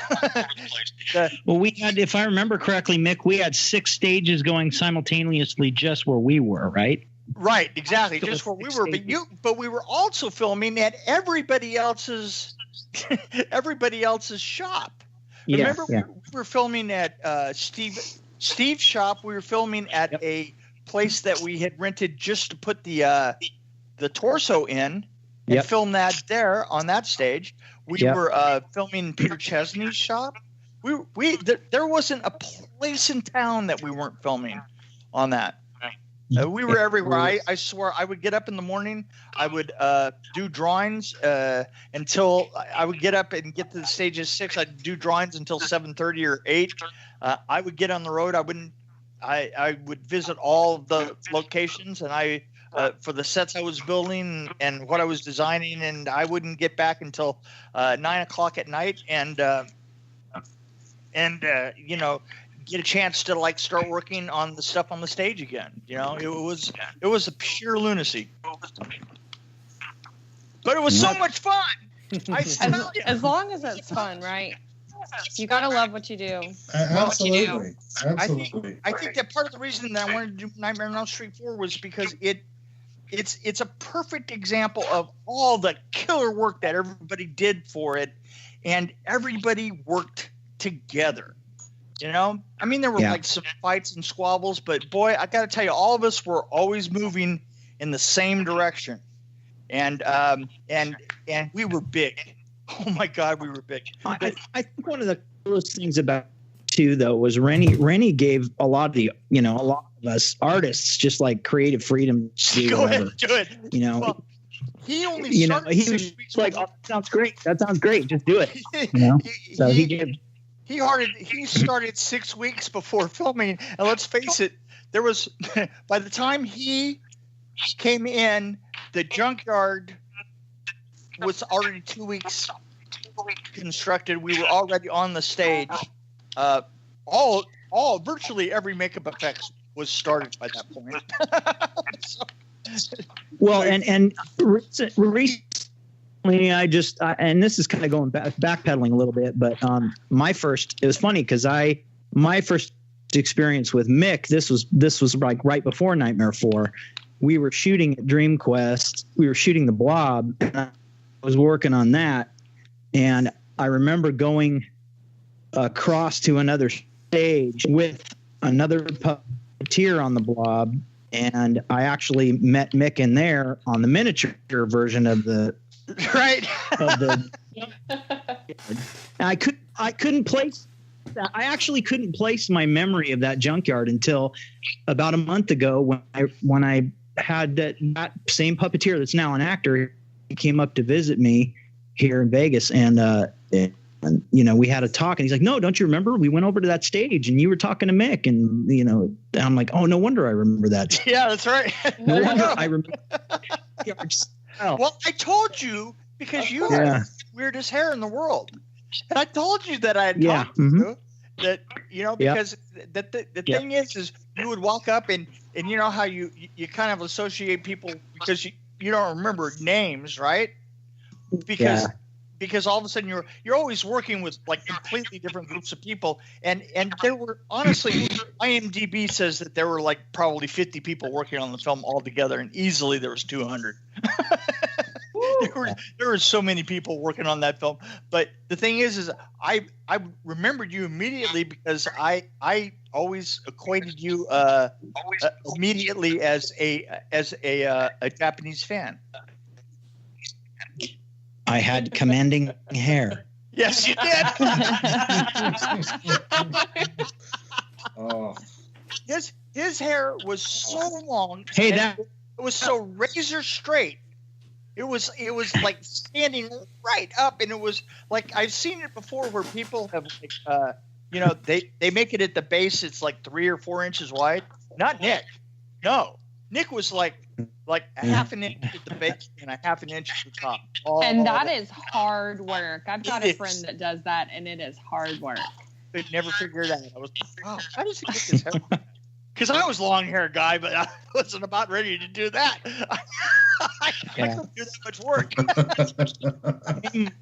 Well, rounding say? back to the book, I want to do a quick fire. So tell us what part, but you can't explain it. And it has to be like an immediate answer. You can't think about it. It just has to be your first answer that comes to your mind. What is your favorite section of the book? Like if you had to pick a section, what would it be? Ooh. Whoever wants to go first. Oh, yeah. I'll tell you right now. Peter's and my interview. Okay. The toll takes. Okay. Blake? Who's next? Well, why don't we let Nick go? Why don't we let Nick go, and I'll go last. Okay.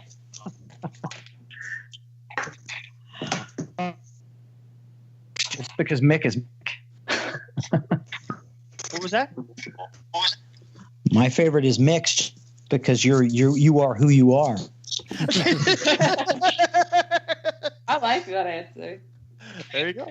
You're bananas, dude. Well, thank you very much. I take that as a compliment. I got in a fight with my neighbor the other day, and he says, "You're just a damn fat old hippie." And I go, "Well, okay, I'll take it." You are who you are. That's hilarious. Like, favorite film? Well, I'd have to say Chapter 14, Church of the Immaculate Freddy, because that was the death sequence of Freddy. And I mean, I got to see and, be with Nick and with Bill Force and everybody up close. And I've actually got a really special bond to that, guys, because in my office, and it was just at the convention, I have the last surviving piece of Robert Englund's sweater where the souls were tearing out of him. They were going to throw it away, and Bill Force saved it. And 30 years later, he sends me his script, this sweater piece, and one of the last chains from Tuesday night's death sequence in a package. So I have all that in my office. That's so cool. That sounds like the chapter that I'll want to read. Yeah. It's all good. There's so much there. Yeah. There's so many details in it. There's so many details about how stuff was done and how people reacted to each other, and it's a lot of fun. That was a lot of fun. It was a lot of fun, and I really I was really, really honored to be able to just take care of the makeup effects, because all of those guys that that Nick were talking about. Screaming Mad George, Steve Johnson, Bill Forsh, Bart Mixon, Mark Garbarino, and all the rest of them, Lenny McDonald, they're all so important to me because growing up, I really liked the monster making, and they really made a scared kid kind of come out of his shell and explore monster movies and things. And Mick as well with, the Junkyard and with all the other work, the Freddy Snake from Part 3, and making that work, and just they really brought the movies alive. And I'm just thankful that they're not only, contributing to the book and help make it what it is, but they're also my family. They're my friends and family, and I love each of them to death. I mean, I spent so much. Nick got me my first convention, so I'm forever in debt to him for that. And he brought me in and introduced me to Mark Garbarino and to William Forsh and so many others. And then Mick, brought me on and decided to asked me to do a book with him. I mean, Mick is one of the biggest production designers in the business. He's worked on everything. I mean, from Mantis to the Fantastic Four to Boogie Nights to Eight Heads in a Duffel Bag to Candyman to you name it, he's done it. And it was just legendary. And then Robert, obviously. Last year, Mick, you have to tell the story about them trying to take my wife out of the building, and you and Robert and Lisa said put her down because that's Blake's wife. They were going to haul her out of there. Well, that happened. It was rough. It was rough. Oh my God. Well, I know I've personally read Never Sleep Again, which was kind of deals with the beginning of the first nightmare and then the production of it. So we're really excited for this one. Speaking of which, Blake, you had your first signing this weekend, right? Was that in Knoxville? I did, yes. Cool. I was one of the guests at CreepyCon, and oddly enough, I met a family member that I didn't know was a family member until my wife informed me. Santiago Cirillo from The Walking Dead is my wife's adopted sister's uncle. So he is my uncle. Wow. So I got to go spend time with him, and he got a book and then put on a glove. And, of course, he held the glove up to my throat like he was going to slit it, because that's what you do with family, right? Try to slit others' throats. And I didn't know until afterwards that Nick was familiar with Santiago's work. So I think it's funny how we're 6 degrees of Kevin Bacon in this. Yeah. But it was a great time. I had a lot of people want to come up and look at the props, and they asked about this torso that my wife brought for our table, and that was built and fabricated by Nick.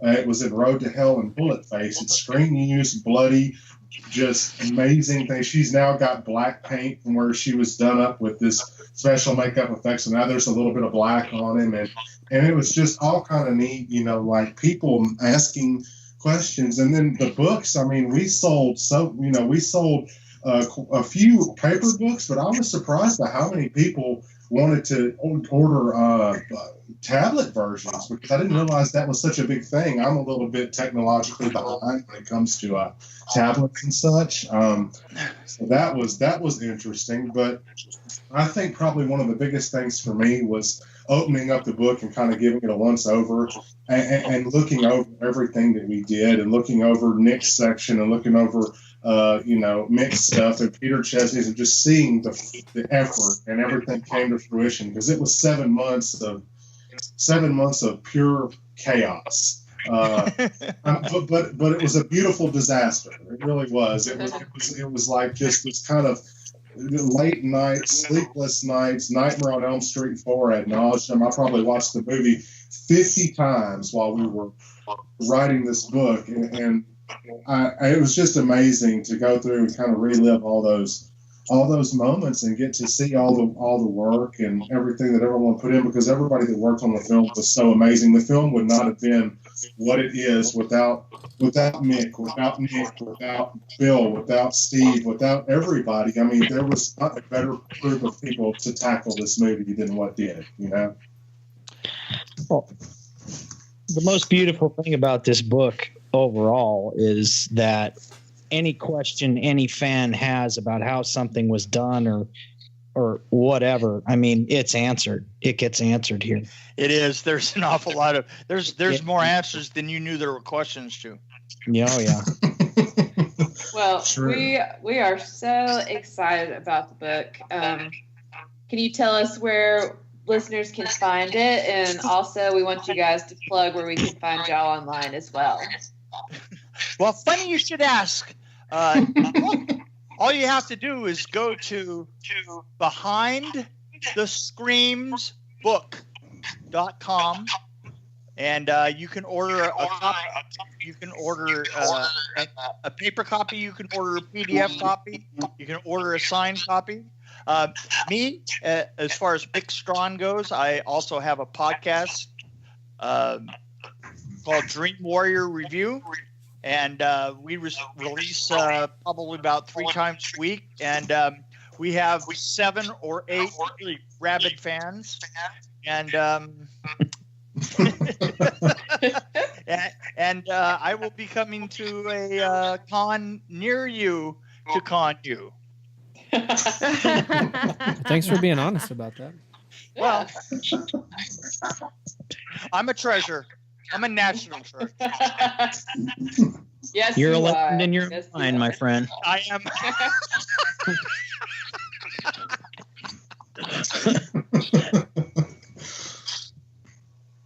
Cool. Somebody's got to go next. You know, I Yeah, just can't stand. where can we find the rest of you guys? Well, Nick, you go ahead, brother. Well, on Facebook, you can find me at facebook.com/Nick J. Benson Official, or you can find me on Instagram at Nick Benson 427. Awesome. And you're doing all kinds of things these days, right, Nick? I am. I actually have another book coming out with Bryn Kurt James Hammond, who is from London. Doing a book on the Howling franchise. Ooh, nice. Ooh, Yeah. very nice. We got to interview Dee Yeah. Wallace, so she talked about that a little bit. Oh, awesome. We launched the U.S. side of the book tour October 23rd here in Las Vegas. Oh, So, that's very cool, man. Very we'll cool. be- yeah. And Blake, what about you? You can find me all over. Usually, anywhere Mick is, I'm usually following behind him because we don't live in the same state or the same area, so we're constantly trying to battle time zone issues. Sometimes he will call me and it will be like 11:30 or midnight my time, and it's only 10 his time, so that makes for some fun conversation. You can find me on Instagram at Blake Best Official. You can find me on Twitter at Blake Best 1428, because what better place is there to be than 1428 Elm Street, right? That's a good address. Yeah, absolutely. You can find me on my website, which is blakebestauthor.wixsite.com. /Blake Best Horror. I'll be selling copies of the book there as well. If you want to get a paper copy at a signing, I've got some signings coming up soon. I'll actually be in Vegas with Nick. Nick got me set up on a couple book tour things going on up there with the Howling book. So I'll get to go up there and do some behind the screens work, and then get to meet with Bryn James Kurt Hammond, and then get to spend time with Nick and hang out up there. And then Do you know the dates on that, by the way? for my let's see, I've got different days. I know the other book, the Howling thing, starts on the 23rd, doesn't it, Nick? Yeah, we have an appearance the 23rd, the 24th. We have 2 different appearances in 2 different places. And the Sin City Halloween will be the 26th, 27th, and I believe part of the 28th. Is that in October? That's in October. I'll be there for those, and I think I'm going to get in on the 24th or 25th. So, Nick, I might see you, because I know there was the Cash for Chaos thing is happening. Correct. And then there's a couple other ones, but Nick was very kind and got me on some shows up there. My first convention appearance, I have Nick to thank for that, because he introduced me to, Paul Casey, and got me on to the Sin City Halloween show. So this will be my second time going there, and I'll do a book signing there. And I'm sure Nick would also like to do, some, signings of that book probably as well. He's going to be so busy. Nick is in so many books. He is just got so many irons irons in the fires, and it's amazing. I don't know how he does it. That's awesome. Yeah, I think I'm actually going to be in Vegas in October, but I think I'm going to miss you guys. I think I fly back the 21st, so I think I'm going to be a little early. So, just my luck. Extend your trip. Well, if I could get my boss to do that, I would. It's on his dime. Come down here, come down to Portland and visit. You and the girls can stop by and visit me at my place and kind of come check out the office if you like, or whatever, all the props and all the good stuff. Just come out and visit. I like to go out and still be social somewhat. Oh, nice. Well, that's awesome. cool. Like you're talking incredible. to some major Fred heads, so that's that's definitely up our alley. So. Well, cool, guys. Well, we appreciate your time. This is one of those subjects, like Kayla was saying. I mean, a lot of people they think this is their favorite Freddy, and obviously huge blockbuster when it was released. And I mean, we could ask questions about this all night long, but we don't want to keep you guys. So we appreciate you stopping by. We'll put all this stuff up on our website and our Instagram. And this is going to premiere on the 31st. So here in a couple days, it'll be live. So, so thanks again, Nick Benson, Blake Best, Mick Strawn, and check these guys out on their websites and Instagram and Facebook. And appreciate you guys stopping by. Thanks a lot. Guys. Thank you. Guys. See you guys. Thanks, guys. Thank you. All right. So that was pretty crazy.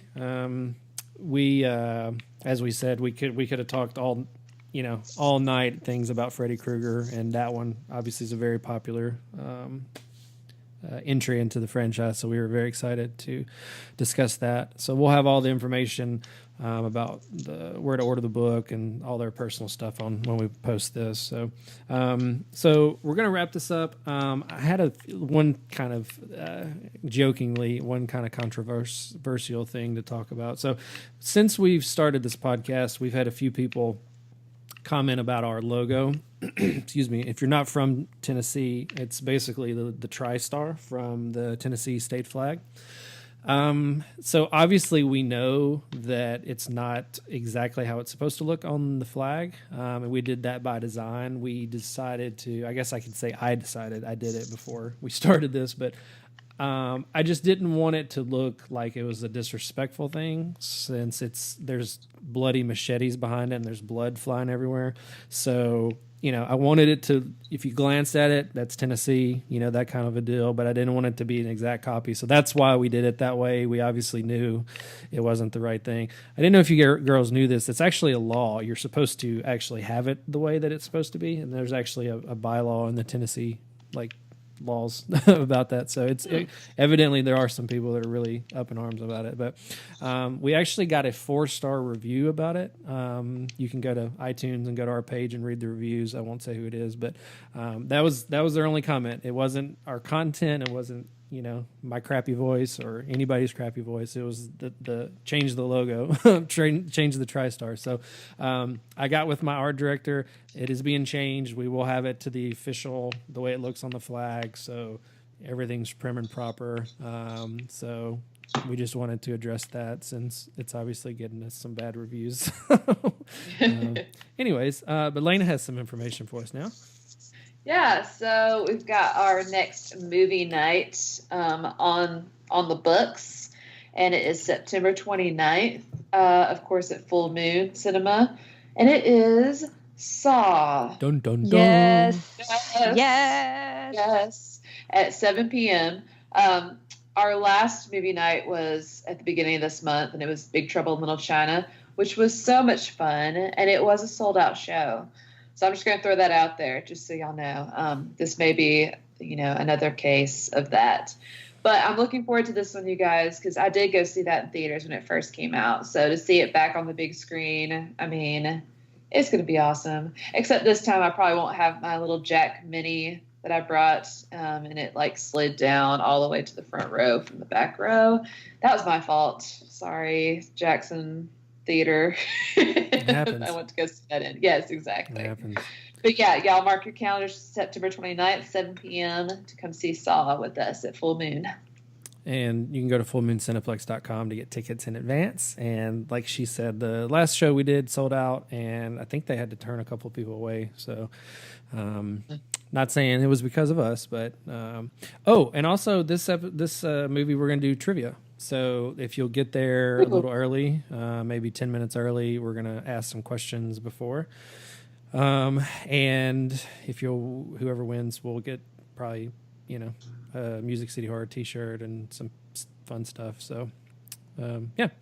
I'll buy you a beer if you're of age. And she knows everything about the beers. So I'll pick out the beer for you.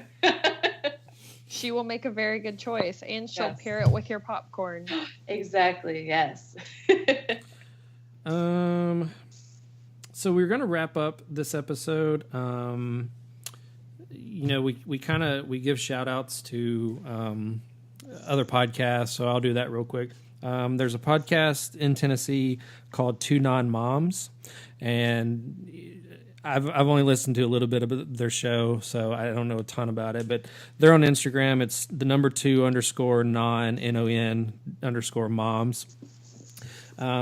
The other one is called Pop Crime and Wine. A girl named Taylor that follows me on my personal, she started a podcast, so we followed each other. Music City Horror followed them, whatever. They're on episode, I think, 8 now, and it's more of a true crime thing. So it's Pop Crime and Wine. It's all one word. They're also in Tennessee. So those are the 2 shout-outs. Wanted to shout out a couple of our followers on Instagram as well. They basically took a screenshot of an episode they were watching and posted it in their stories, and just unprompted, just really were cool and just spreading the word. And one of them, actually, it sounded like they really hadn't got into podcasts before, and so we were one of their first ones that they kind of followed. So that kind of means a lot to us, because we're just like a lot of people, we're just fans, and we just said, screw it, let's just do this, so there's times where we're, we think we're spinning our wheels, and we're just talking into the vast void of space and no one's listening. But when we get little things like that, it kind of makes us feel good. So Dylan Tibbetts, his Instagram name is Dylan of the Dead, and that's DILLON of the Dead. He posted a screenshot of us the other day, and he said he liked our stuff, so thank you for that. Also, Kate Haruno, I think is how you pronounce it, HARUNO. Her Instagram is Jester_smile, and she just started listening to us, and she's kind of digging what she hears. So thank you for listening, Kate. And Jada Laborde, LABORDE. Her Instagram is sunflower_Jada, and also new listener. So thank you for spreading the word. Little stuff like that goes a long way, so we really appreciate it. You might post it one time in your story and then 2 people listen because of it. You know what I mean? So growing that audience little by little really, really helps. So we appreciate that. Also, we have a local personality, Count Drahoon. I don't know why I'm getting all these names tonight. What is going on? Where are the Smiths and the Johnsons at? Anyways, yeah. DRAHOON. And that's his Instagram name, Count Drahoon, all one word. He does a podcast, but they also do live shows of the presentation. They're going to be at Monster Fest on October 6th. That's in Chesapeake, Virginia. They're going to be at the Carpe Cafe in Smyrna, Tennessee on October 12th. And then they're going to be at City Winery in Nashville on December 19th, and they'll be doing the live presentation. So if you go to his Instagram, Count Drahoon, you can find out more information. I think if you click it, it takes it to his website and gives you more details on all that kind of stuff. So we appreciate you guys for listening and spreading the word. And if you get a chance, check these guys out. They've been very cool so far, and we appreciate it. So I think that's it, guys. Or do we have anything else to talk about? I have nothing at all. Cool. Well, by the time this airs, we will basically have hit the unofficial start of Halloween season. So, I can't wrap my head around that. I know that's wild. I know. And I think the next time we do a show, that'll be our 1-year anniversary. I think that's going to be very close. Oh, how touching. So Yes. it would be funny if we could get Scott back for that one episode. I was thinking about that. He reminds me of the guy from Summer School, the football player. At the very beginning, he asks for the hall pass to go to the bathroom, and then he comes back in the last 5 minutes, and it's like the longest pee break in the history of the world. So.